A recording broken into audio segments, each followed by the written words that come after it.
What's up, guys? Today I'm going to be going over basically how to win in recreational or house soccer league.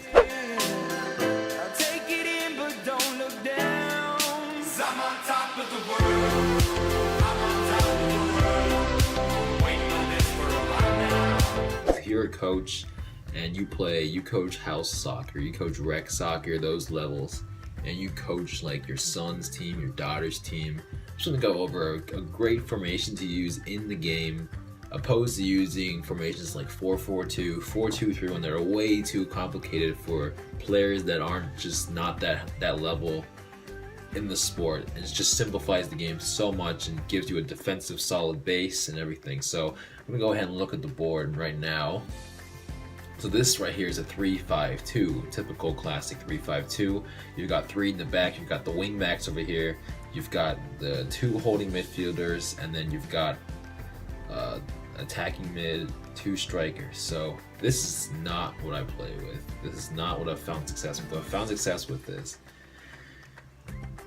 We're gonna move the wingers. So you're gonna have wingers here, and then you're gonna have sort of a setup like this, basically. So you're gonna have three in the back, and then at least four in midfield, and then three wingers.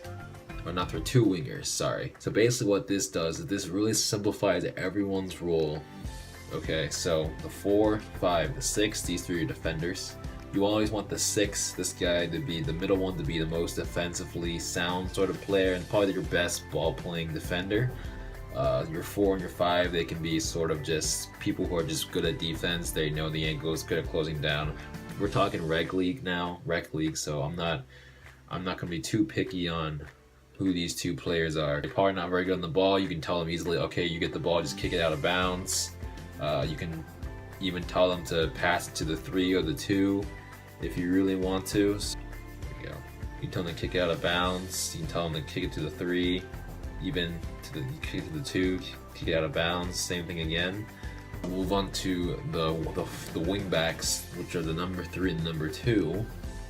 These two players are essentially going to be your probably stronger players, probably the stronger players. These two players, I usually like to pick players that are. It's the most important thing for these two players is to have really good stamina, because they're gonna have to go up and down the field the whole game.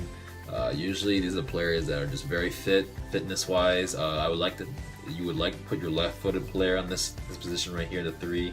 So basically you just want your wing backs to just go up and down defend, overlap the wingers over here. That's the whole game. You want them to do that. Really, they're going to provide width for the team. So that's that. Your 8 and your 10. So you want your 8, I know the number is a little off, but you want your 8 to be more of the holding midfield, and then you want your 10 to be more of the central midfielder. I don't really tell players on Rec League to play attacking mid, because most of them, they assume that means they're going to be up here the whole game and they're never going to come back and play defense. So I tell this player to be center mid, and I tell the number 8 to be defensive mid. Usually what I do is I tell the number 8 that if we're up here, striker's in the box, we have the ball, 10's over here, the 8's always going to be supporting. I always tell the 8 to support the 10 at all times, and I always tell them, like, try not to go into the box unless you see an opportunity to score. But yeah, this number 8 as well needs to be very good stamina. It has to be up and down. Probably the box-to-box midfielder. This formation really only works if you have the correct player in this number 8 position, the number 3 and the number 2. So your number 10, center mid, of course. This one is really a position where it doesn't really need much discipline. You got to tell him to get back, of course, but you don't really need him to be strictly back as long as your number 8 is playing correctly. 7 and 11, traditional wingers. I like to play inverted wingers just because if you have the right players, of course. 7, 11, obviously wingers. Number 9, your striker. Put a tall guy there. Put someone who there can strike the ball. It doesn't need to be too it doesn't need to be too complicated, really. You don't need to have like Luis Suarez on your team to play this position. You can put your weaker player up here and striker, and he won't hurt you. The nice thing with formation is that so many people can score. The wingers can score, the striker can score, the midfield can score as well. Even the wing backs can score.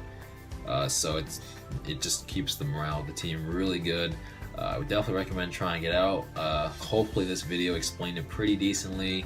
I know it could have kind of been a little confusing at some parts, but if you have any questions, please let me know in the comments. Thanks for watching, guys. We'll catch you next time. Let me know in the comments what kind of content you want to see next, and I'll try to help you guys out. Thanks.